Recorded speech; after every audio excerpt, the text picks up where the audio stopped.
আসসালামু আলাইকুম। Hello viewers, কেমন আছো সবাই? আল্লাহর রহমতে নিশ্চয়ই ভালো আছো, সুস্থ আছো। আমরা ভালো আছি আলহামদুলিল্লাহ।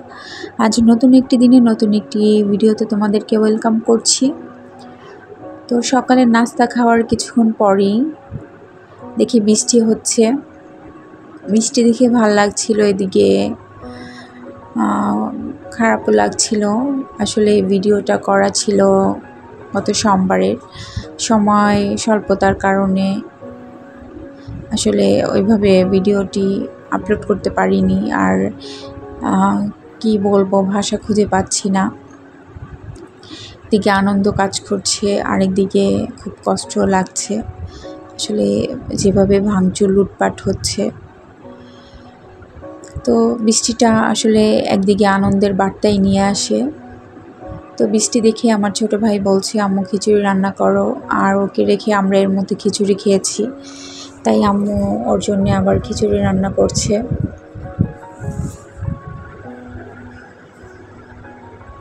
তো আম্মু এদিকে খিচুড়িটা বসিয়ে দিয়েছে, এর সাথে শীতল শুটকি নিয়েছে। পুঁই শাক দিয়ে শীতল শুটকিটা ভর্তা বানাবে। আর এই শুটকিটা যেভাবেই ভর্তা বানানো হয় না কেন, খুবই ভালো লাগে। শুটকির মধ্যে আমার কাছে শীতল শুটকি আর লইট্টা শুটকি, এই শুটকি দুইটাই ভীষণ ফেভারিট, খুবই ভালো লাগে।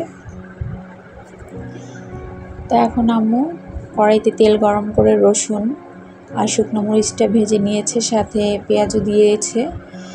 ভেজে নিয়ে এখন ওই পাতার ভিতরে শীতল শুটকিটা দিয়ে তেলের মধ্যে ঢেকে সিদ্ধ হওয়া পর্যন্ত ভেজে নেবে।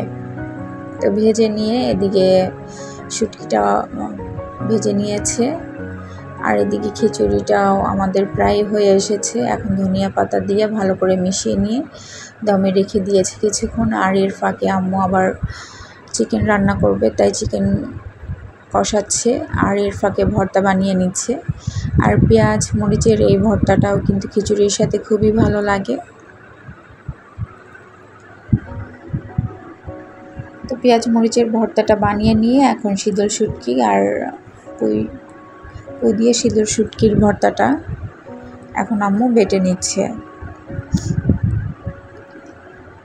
এছাড়া আম্মু শুটকি ভুনা করবে, তাই শীতল শুটকি, পেঁয়াজ, শুকনো মরিচ বেটে নিয়েছে। আর এদিকে চিকেনটা কিছুক্ষণ কষিয়ে নিয়ে তার মধ্যে আলু দিয়ে কিছুক্ষণ কষিয়ে নিয়ে ঝোল দিয়ে দিয়েছে।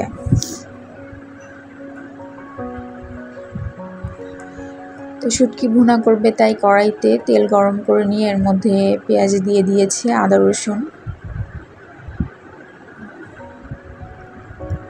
হলুদের গুঁড়ো, মরিচের গুঁড়ো দিয়ে কিছুক্ষণ ভেজে নিয়ে শুটকিটা দিয়ে কিছুক্ষণ কষিয়ে নিয়েছে। এখন ঝোল দিয়ে শুটকিটা ভুনা করে নিয়েছে। এভাবে শুটকিটাও কিন্তু খুবই ভালো লাগে আর অল্প সময় হয়ে যায়। তো এদিকে ভর্তা বানানো রেডি হয়ে গেছে আর চিকেন রান্নাটাও হয়ে গেছে। তো আমরা খাবার খাচ্ছিলাম, এর মধ্যেই খাবার খেতে খেতে একটু লেট হয়ে যায়। বাচ্চাদের খাবার খাইয়ে খেতে বসি, তো খাবার খেতে খেতেই শুনি যে মিছিল যাচ্ছে আর সবার মুখে বিজয় ধ্বনি। তো শুনেই তাড়াতাড়ি জানালার কাছে এসে দেখি যে এভাবে কিছুক্ষণ পরপরই লোকজন জড়ো হয়ে যাচ্ছে, গাড়িতে ট্রাকে করে লোকজন যাচ্ছে। তো আমরা তাড়াতাড়ি খাওয়া দাওয়া শেষ করে আমার ছোট ভাইয়ের বউ আর আমি বের হয়ে পড়ি। আসলে আনন্দ মিছিলে চলে আসি, যেহেতু আন্দোলনে অংশগ্রহণ করতে পারিনি। ইচ্ছে ছিল, কিন্তু কিছুই করার ছিল না। আসলে সব সময় সব কিছু ইচ্ছে থাকলেও করা যায় না, তারপরও আনন্দ মিছিলে আসতে পারি, এটাই অনেকটাই ভালো লাগে। আর দ্বিতীয়বার এভাবে স্বাধীনতার স্বাদ পাবো সেটা কখনোই ভাবিনি।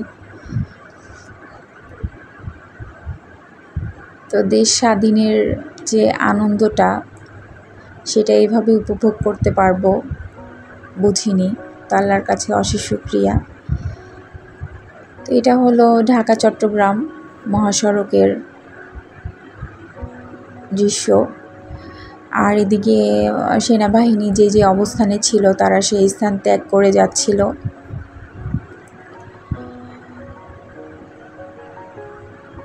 তো ভিডিওটি আমি ওই দিনই আপলোড করতে চেয়েছিলাম, আসলে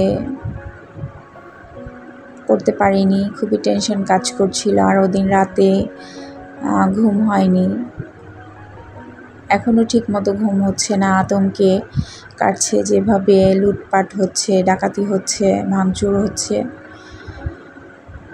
আসলে যারা অন্যায় করেছে তারাও সাজা পাচ্ছে, তার সাথে অনেক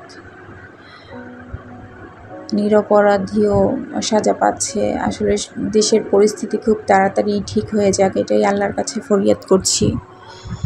একদিকে দেশ স্বাধীন হয়েছে সেই আনন্দ কাজ করছে, অন্যদিকে যেভাবে সব কিছু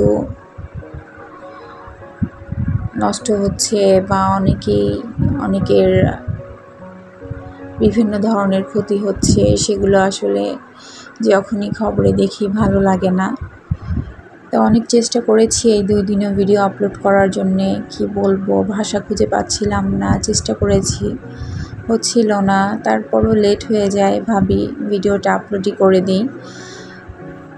তো সন্ধ্যার পরে এদিকে আমাদের ছোট্ট পাখিগুলো মিছিল শুনে শুনে ওরাও খুবই নাচানাচি করছিল, দুষ্টামি করছিল। তো ওদের আনন্দ দেখে খুব ভালো লাগছিল। ওরা ছোট, যতটুকু বোঝে সেই অনুযায়ী ওরা আনন্দ করছিল। তো ভিডিওটি যদি তোমাদের ভালো লাগে অবশ্যই লাইক করো, কমেন্টস করো, শেয়ার করো। আর ইউটিউব থেকে যারা দেখছো তারা অবশ্যই চ্যানেলটাকে লাইক করো, সাবস্ক্রাইব করো। আর যারা ফেসবুক থেকে দেখছো তারা অবশ্যই পেজটাকে ফলো করো। তো আজ এই পর্যন্তই, সবাই ভালো থেকো, সুস্থ থেকো, আল্লাহ হাফেজ।